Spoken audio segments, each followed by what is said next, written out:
I studied law, but I moved into global health about 10 years ago.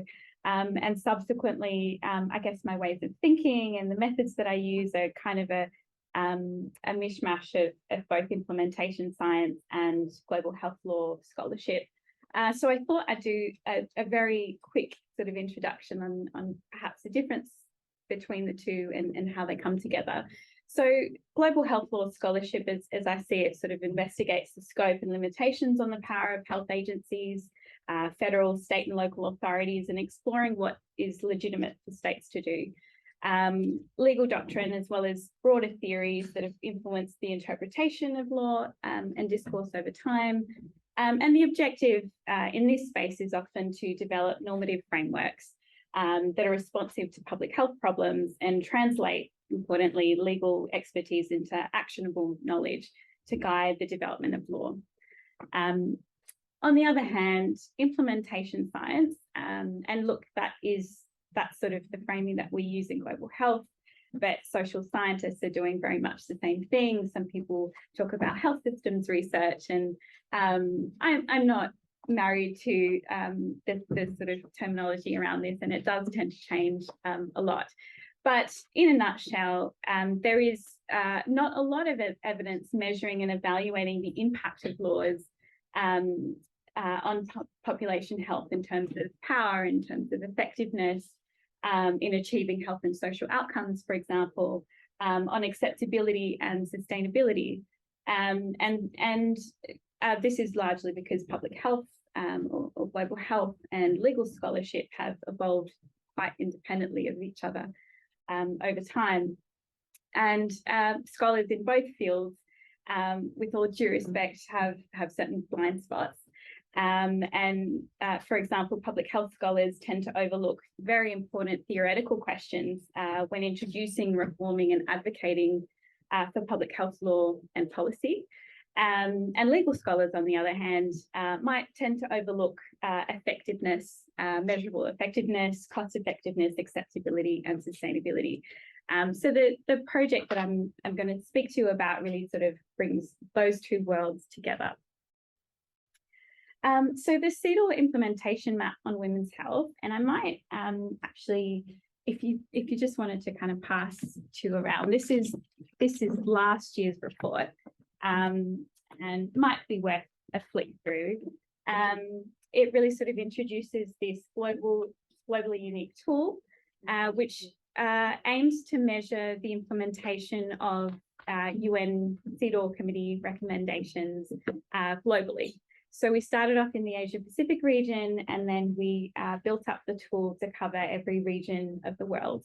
And necessarily, it required a lot of categorization, a lot of data extraction from state reports, state government reports, and civil society reports. This might be sort of detail you know already, but the Convention on the Elimination of All Forms of Discrimination Against Women is looked after by the CEDAW committee, a team of 23 women's rights experts who do an incredible job at holding governments to account. And reviews happen every 4 years, but there are often delays, as you'll see. So I've just been at the 83rd session, and the CEDAW committee was reviewing Ukraine, Honduras, the Gambia, for example, Switzerland, Finland. So it was really interesting time to be there and to sort of bring to life some of these findings.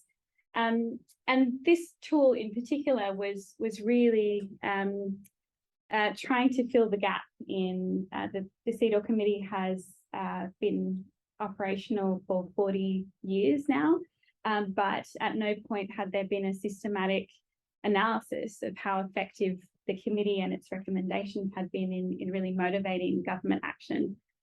So that's what this tool intended to do. This is a bit of a busy slide, and it is in the report, which is also online, so you won't need the physical copy. But really, to be brief, what we did was we took each government's report to the CEDAW committee from their last review. We took all the civil society organisations' reports, who often offer a different story to government. And then we looked at the concluding observations by the CEDAW committee at the end of each country's session. And so what we did was we looked at the concluding observations from the previous cycle and looked at what had been implemented, not implemented, or partially implemented from those concluding observations. And that was really our measure of effectiveness. And we also categorised every single government action, whether that was health system strengthening, whether it was introducing new legislation, whether it was repealing harmful legislation. So we could actually sort of have a look at around the world what was being implemented and how, and what were the big sort of legal innovations coming to the fore. And I should mention the methods are also published in painful detail. So if you're interested, it's out there and you can always email me. So this is myself and two of the UN committee members from last week. So Emma and I, who is down the table, Emma is our Director of Impact and Engagement at the George Institute. We hosted an event to really introduce some of the findings of this report before launching it, as a way to sort of gather feedback from UN committee members, but also civil society organisations who are working on the ground. And you know, it was really sort of our work is at opposite levels, very high level versus the very personal stories that came from those organisations. And so it was interesting to see this sort of interplay, this dynamic between civil society organisations, governments, and the UN. And these are really just some of the mechanisms of influence that you could see. And it's just one framework of many that are out there. The committee uses coercion to highlight the costs of violations or non-conformity with human rights norms.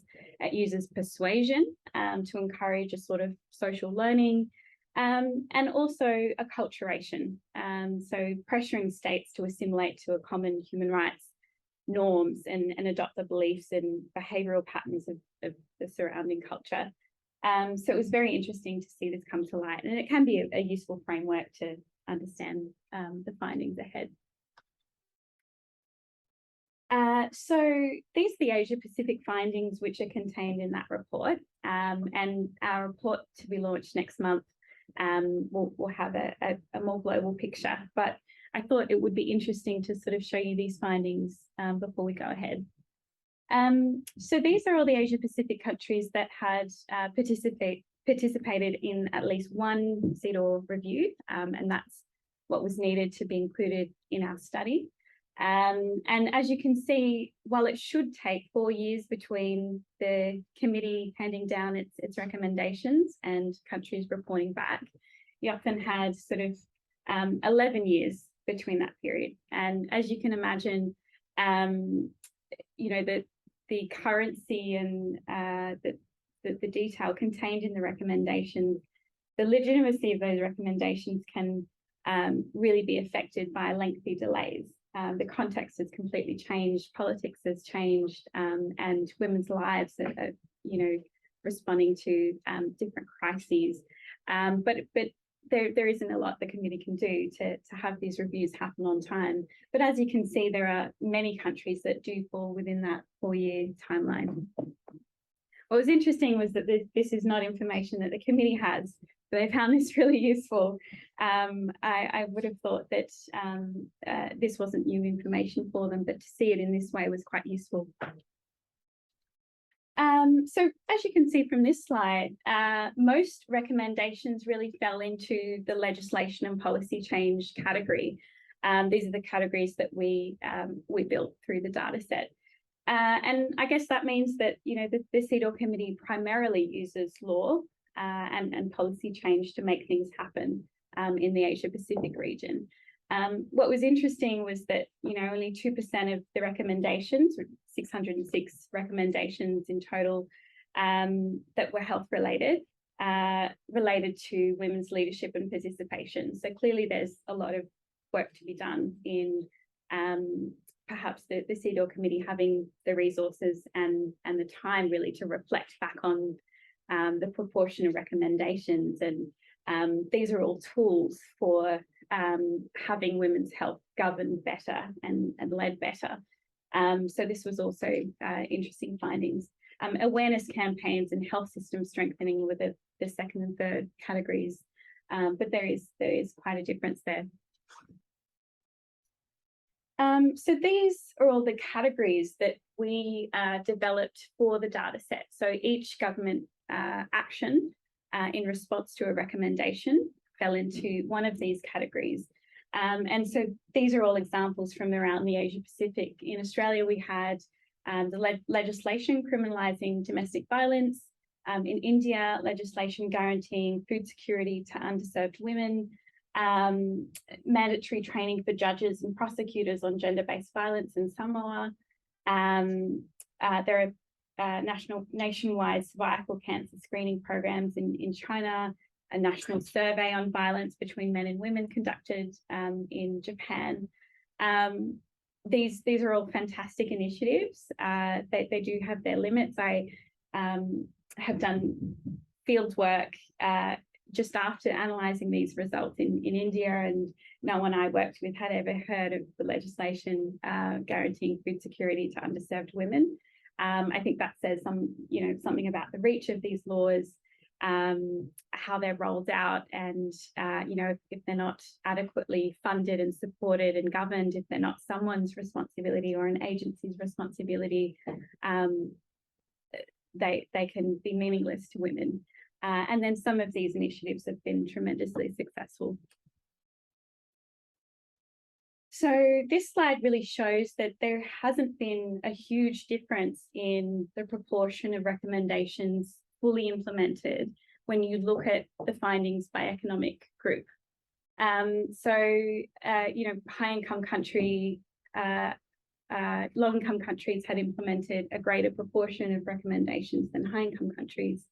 That might speak to the complacency of high-income countries in responding to CEDAW recommendations. Upper middle income and lower middle income, there weren't significant differences there. And what you can see from this slide is that some countries that were experiencing a humanitarian crisis often, in some cases, outperformed non-crisis countries, for example, with regard to capacity building recommendations. And look, overall, 60% of the recommendations were either unacknowledged or not implemented.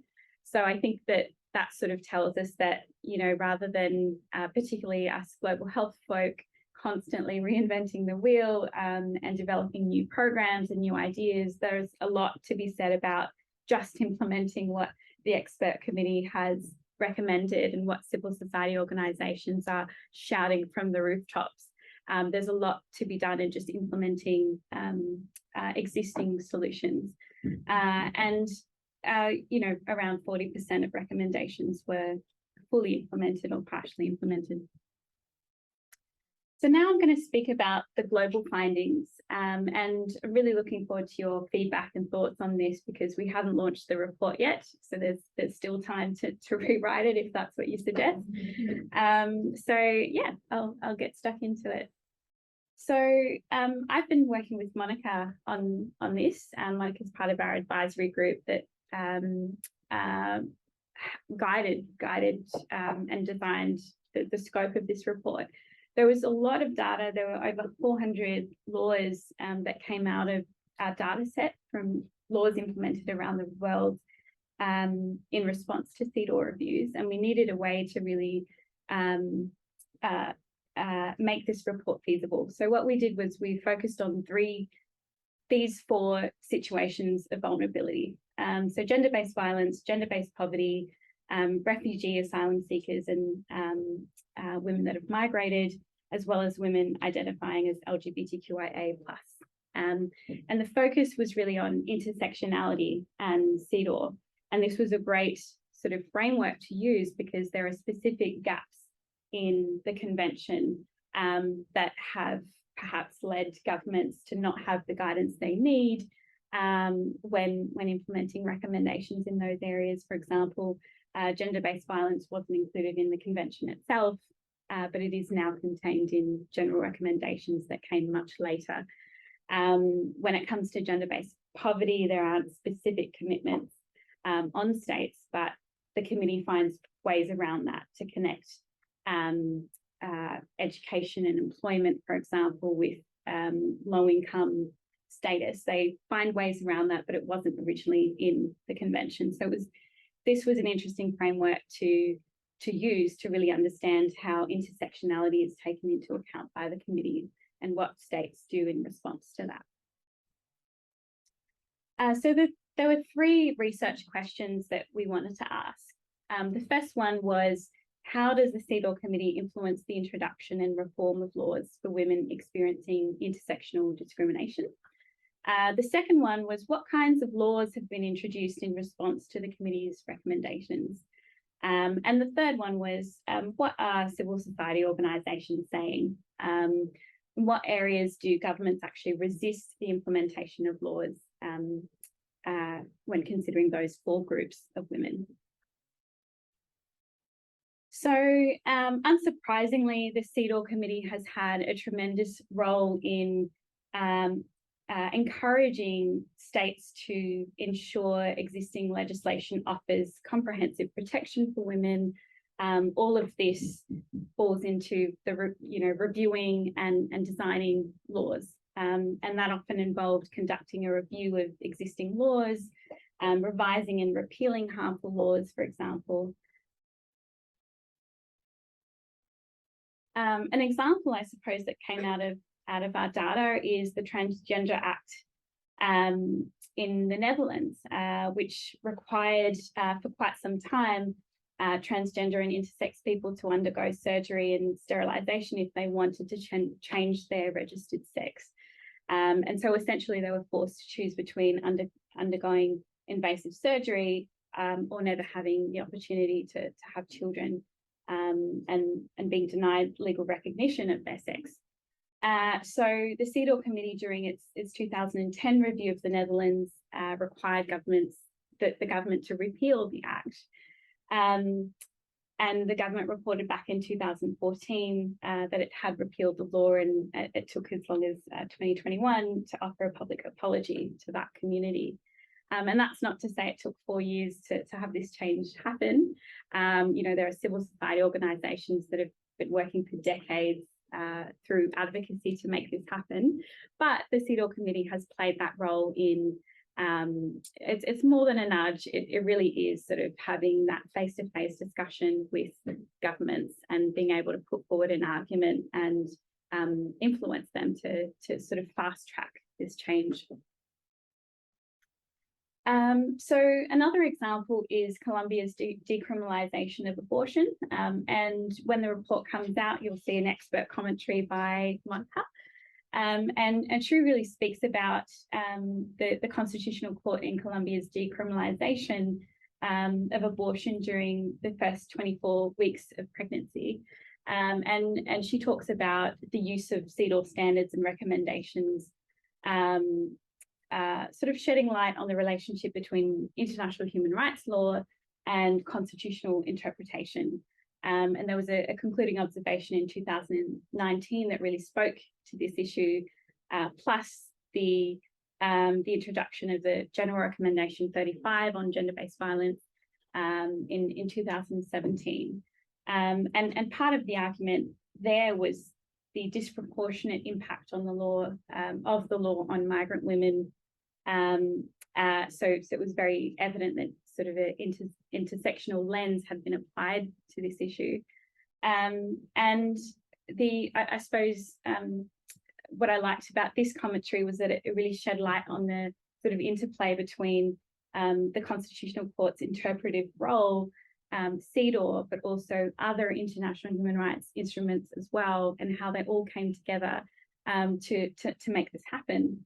And it sort of shows, rather than a linear approach of the CEDAW committee being experts and influencing governments, it really sort of shows how it's sort of a live creature where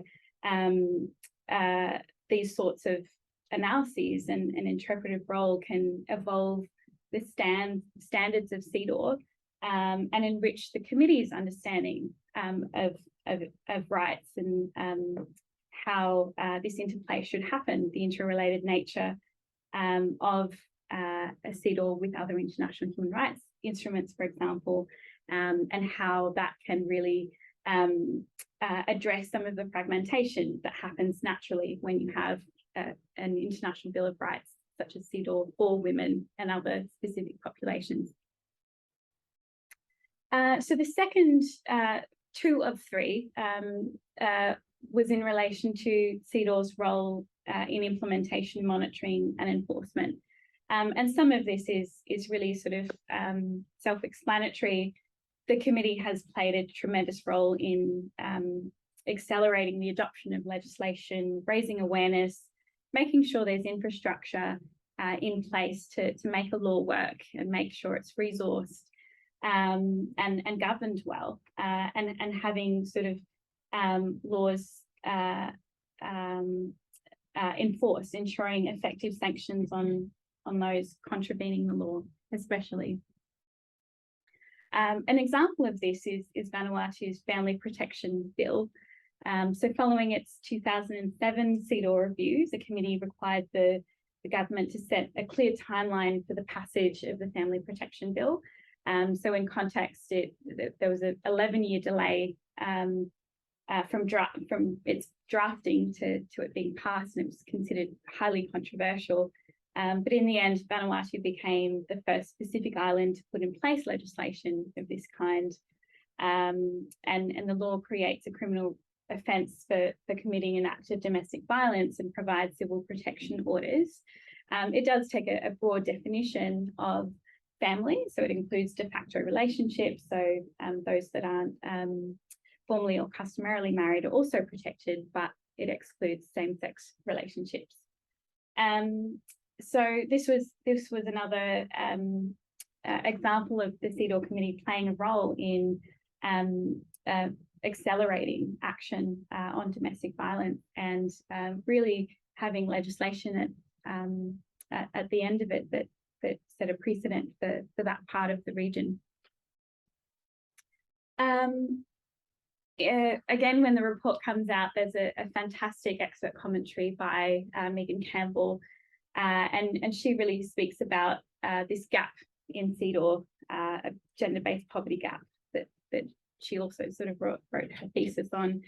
And she talks about how poverty repeatedly acts as an obstacle to women's enjoyment of rights set out under CEDAW, provides numerous examples of that. For example, women in poverty struggling to access affordable contraception, and a lack of public transport in rural areas, meaning that women and girls can't afford access to healthcare services, and that CEDAW, as I mentioned earlier, creates no specific obligation on governments to redress women's poverty. But she also talks about how the committee has worked around that to provide recommendations in this area. The third category is evaluation. So the committee has played a role in having states evaluate the impact that their legislation is having on populations, on health and social outcomes. As an example, following its 2010 review of Argentina, the committee required the government to evaluate existing legislation that criminalises abortion, as well as its serious consequences for the health and lives of women. So it's in its 2015 periodic review, 5 years later, the government actually justified their current approach and refused to sort of take action in that area. But 5 years later, in 2020, following decades of campaigning and the CEDAW committee's influence, Argentina became the first Latin American country to legalise abortion. So it's sort of an example of how a no can turn into a yes over time. And so although we've had to take a systematic approach to measuring implementation, if you take the long view, it's really not a linear process, and change does happen through forwards and backward steps. So this, interestingly, although the convention didn't originally include gender-based violence, it now makes up the vast majority of recommendations are in relation to gender-based violence. If you look at the data, and I think this was a surprise to some committee members as well, it really is a platform for addressing gender-based violence. And gender-based poverty, perhaps for the reasons that Megan has set out in her commentary, and that gender-based poverty gap, it doesn't feature hugely in the law-related recommendations that the committee is putting forward. And you don't see many in relation to LGBTQIA+ communities and refugee, asylum seeker and migrant women. These are the kinds of laws that the CEDAW committee is recommending and what governments are implementing in response. So with regard to poverty, you have laws that provide social assistance or establish anti-poverty institutions and agencies. You have laws that strengthen access to healthcare for LGBTQIA+ women and allow trans women to change their gender markers on identity papers. You have laws that benefit refugee, asylum seeker and migrant women by streamlining sponsorship and visa approvals. For gender-based violence, which again made up the bulk of recommendations and government actions, a huge amount of laws that strengthen legal protections and remedies, raise awareness or establish new governance structures to combat gender-based violence. So this is a similar analysis to the one we did for the Asia Pacific region, but this covers the globe. And what you can see is again by income group, the laws implemented versus those that weren't implemented. There isn't a huge difference between low-income countries, high-income countries, and middle-income countries. So that really, I think, was also interesting to the committee, and some researchers that have often assumed that the global north is more diligent when it comes to implementing human rights recommendations. These are really the sort of data visualization that is a snapshot of laws that weren't implemented. These are laws that governments are resistant to changing. It's really interesting being in the room and watching the committee and governments and civil society organisations interact, and watching the facial expressions of the civil society organisations when something is being said by the government that they know isn't true or is a stretch of the truth, and how gender-based violence and sexual and reproductive health rights are treated or skirted around. Really, as you can see, most of the laws that weren't implemented that the CEDAW committee had put forward relate to gender-based violence, and these are around sexual harassment laws, a huge amount relating to female genital mutilation, establishing new reforms in existing legal institutions, raising awareness, a significant proportion of laws not implemented related to marital rape as well.